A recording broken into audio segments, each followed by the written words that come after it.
कहानी की शुरुआत होती है जेल की एक मैकेनिक शॉप से, जहाँ एक आदमी शांति से अपना काम कर रहा था। कैमरा की तरफ देखते हुए कहता है कि ये मेरी कहानी है। 1947 ला सेंते जेल, पेरिस। उसकी आंखों में एक अजीब सा सुकून और अंदर छुपी कोई ताकत नजर आती है। कहानी पीछे गई तो उसी जेल के एक वार्ड में क्लॉड नाम का एक नया कैदी आया। उसे वार्डन के सामने लाया गया। उसके पास एक सोने की प्लेट वाला लाइटर था जो उसने आसपास छुपा रखा था। वार्डन ने उससे पूछा कि तुम्हें पता है यहाँ लाइटर अलाउड नहीं है। क्लॉड ने बड़ी शांति से जवाब दिया, ये चलता नहीं है, गैस भी नहीं है इसके अंदर, इसके साथ बस मेरा एक जुड़ाव है, इसीलिए अपने साथ रख लिया। लेकिन वार्डन ने उसे मना करते हुए कहा कि जब जेल से निकलोगे तब मिलेगा, अभी के लिए ये हमारे पास ही रहेगा। इसके बाद क्लॉड को शिफ्ट किया गया एक दूसरे बैरक में, जहाँ 4 और कैदी पहले से रह रहे थे। जैसे ही वो अंदर गया, एक कैदी मीनू ने गार्ड से गुस्से में कहा, यहाँ पहले से ही 4 लोग हैं, अब 5 हो जाएंगे। गार्ड ने चिल्लाकर जवाब दिया, हाँ 5 हो तुम, और ये यहीं रहेगा, ऊपर से ऑर्डर है, मेरे बस की बात नहीं है। ये कहकर गार्ड वहाँ से चला गया। क्लॉड को महसूस हो गया था कि उसका वेलकम ज्यादा अच्छा तो नहीं हुआ, इसीलिए वो धीरे से कहता है, मैं यहाँ अपनी मर्जी से नहीं आया, मेरा पुराना सेल ठीक किया जा रहा है। वो बहुत प्यार से बात कर रहा था तो सेल में टेंशन थोड़ी कम हुई। एक एक करके सबने अपना परिचय दिया। सबसे पहले मिला वैसलीन, फिर रोलैंड और बाद में जियो। जियो ने क्लॉड से अजीबोगरीब सवाल पूछने शुरू कर दिए। तुम्हारी पत्नी है क्या? क्या तुम उससे प्यार करते हो? क्लॉड ने हल्की स्माइल के साथ कहा, पत्नी है, लेकिन मैं प्यार किसी और से करता हूँ। ये सुनकर सब मुस्कुरा दिए। इस तरह की बातचीत होने के बाद वहाँ का माहौल बिल्कुल नॉर्मल हो गया। तभी गार्ड वहाँ एक कार्डबोर्ड शीट लेकर आया। कैदियों को उनसे कार्डबोर्ड के बॉक्सेस बनाने थे। मीनू ने जल्दी से एक पुराना कपड़ा शीट के नीचे बिछाया और सब मिलकर काम पर लग गए। बाहर से किचन का खाना भी आ चुका था। सब लोग बैठकर मिलजुल कर खाने लगे। तभी एक गार्ड आया और क्लॉड से कहा कि तुम्हारा पार्सल आया है। अब क्लॉड अपना पार्सल लेने चला गया। उसके जाते ही सेल में बाकी चारों उसके बारे में बातचीत करने लगे। क्लॉड सबको पसंद तो आया, लेकिन कोई उस पर विश्वास नहीं कर रहा था। दरअसल वो सभी जेल से भागने का प्लान बना रहे थे और सोच रहे थे कि क्लॉड को अपने साथ शामिल करें या नहीं। उधर क्लॉड के पार्सल में बस कुछ खाने की चीजें थी, लेकिन फिर भी हर एक आइटम की चेकिंग पूरी तरह से की गई और जब तक हर एक आइटम क्लियर नहीं हुआ तब तक उसका सामान उसे वापस नहीं मिला।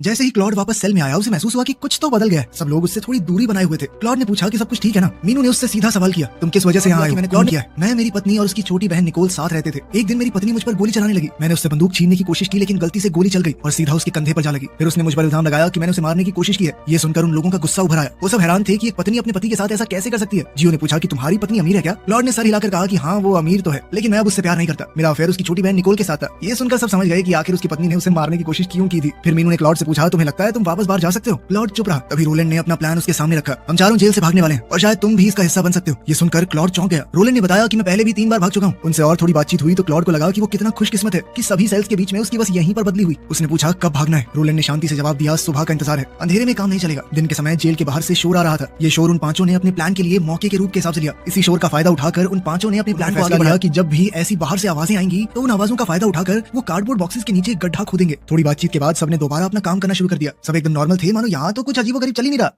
रात के समय वैसलीन और क्लॉड आपस में बैठकर जिंदगी के बारे में बातें कर रहे थे। वैसलीन ने क्लॉड से उसकी पर्सनल लाइफ के बारे में पूछा। क्लॉड ने बताया कि उसका बचपन काफी मुश्किल भरा था। उसकी माँ तो तभी गुजर गई जब वो छोटा सा बच्चा था और उसके 5 साल बाद एक कार एक्सीडेंट में मैंने अपने पिता को भी खो दिया। तब से वो अपनी दादी के पास ही पला बड़ा। यही बातें करते करते दोनों सो गए।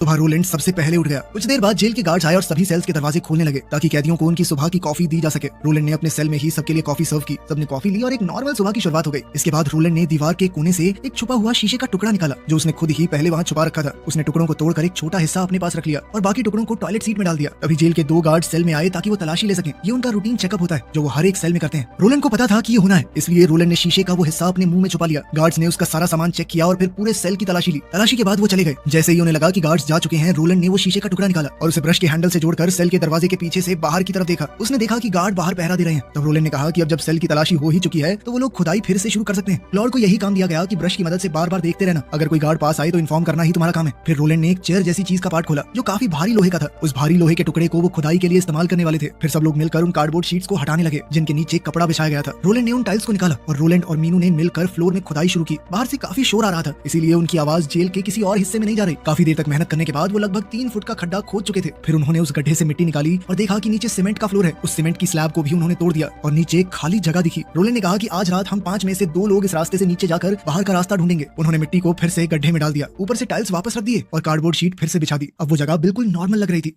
रात हुई तो सबने कंबल और कार्डबोर्ड से डमीज बनाकर उन्हें अपने बिस्तर पर लेटा दिया ताकि अगर कोई गार्ड बाहर से देखे तो ऐसा लगे कि सेल में 5 लोग सो रहे हैं। इन डमीज के हाथ पैर पर रस्सी बांध दी गई थी जिसे खींचकर उन्हें थोड़ा हिलाया जा सके। तब ये गार्ड आया, उसने सेल के दरवाजे को नॉक किया और पीप होल से अंदर झांकने लगा। ब्लैंकेट के नीचे सोए हुए जियो, वैसलीन और क्लॉड ने हाथ हिलाकर रिस्पांस दिया। गार्ड ने देखा कि 2 दूसरे लोग भी हैं जो कंबल के नीचे थोड़ा बहुत हिल रहे हैं, इसीलिए वो वहाँ से आगे बढ़ गया। गार्ड के जाने के बाद मीनू ने ब्रश वाले शीशे से फिर से देखा। जब सब कुछ क्लियर था तो रोलैंड ने टेबल का स्क्रू खोला और अंदर से एक लोहे का ब्लेड निकाला जिसे वो कटिंग टूल की तरह इस्तेमाल करने वाले थे। उसके बाद रोलैंड और मीनू नीचे गड्ढे में उतर गए। नीचे पूरा सीवर सिस्टम था। वहाँ एक लोहे की ग्रिल लगी थी जिसे उन्होंने कटिंग टूल से काट दिया और उस ग्रिल के जरिए वो निकल गए। उन्होंने देखा कि वो जेल की बेसमेंट में पहुंच चुके हैं। बेसमेंट में उन्हें कई दरवाजे मिले। एक दरवाजा सीवर सिस्टम की तरफ जा रहा था। जैसे ही वो एक्सप्लोर कर रहे थे, दो पुलिस वाले बेसमेंट में आए। वो लोग सिगरेट पीने और रूटीन चेक करने आए थे। रोलैंड और मीनू एक पिलर के पीछे छुप गए। पुलिस वालों ने कुछ देर तक अंदर देखा और फिर चले गए। रोलैंड ने नोटिस किया कि ये लॉक्स टेम्परेरी हैं और उन्हें तोड़ने या खोलने से उनका काम बन सकता है। वहीं से उन्होंने एक आयरन रॉड का हिस्सा काटा ताकि उसे चाबी की तरह इस्तेमाल करके दरवाजा खोल सके। पहले दरवाजे के बाद वो दूसरे दरवाजे तक पहुंचे, लेकिन कोई रास्ता नहीं मिला। तीसरे दरवाजे पर रोलैंड ने लॉक खोला और मीनू ने कहा कि हो सकता है सभी लॉक्स जेल की तरह एक ही चाबी से खुलते हों ताकि गार्ड्स को अलग अलग चाबियां ना रखनी पड़े। उन्होंने तीसरा दरवाजा खोला और अंदर एक छोटा सा दरवाजा और मिला जिसके ऊपर एक अलग तरह का लॉक था। उस दरवाजे के जोड़ को उन्होंने कटिंग टूल से काटा और लॉक खोले बिना ही पूरा दरवाजा निकाल दिया। उस दरवाजे के पीछे सीवर लाइन थी। जब वो लोग आगे बढ़े, उन्हें एक बड़ी कंक्रीट की दीवार दिखी जो सीवर का रास्ता ब्लॉक कर रही थी। रोलैंड ने दीवार को थोड़ा जांच कर देखा कि ये काफी सॉलिड है। तभी उसने उसके पास वाली दीवार को खरोचा तो सीमेंट गिरने लगी। उसने कहा ये दीवार उतनी ताकतवर नहीं है, ये जेल वाले सीमेंट से ही बनी है। अगली बार हम औजार लेकर आएंगे, इसे तोड़ सकते हैं। फिर वो दोनों वापस अपने सेल की तरफ निकल गए। तभी क्लॉड ने सेल के दरवाजे से देखा कि गार्ड सभी सेल्स का दरवाजा खोल कर चेक कर रहे हैं।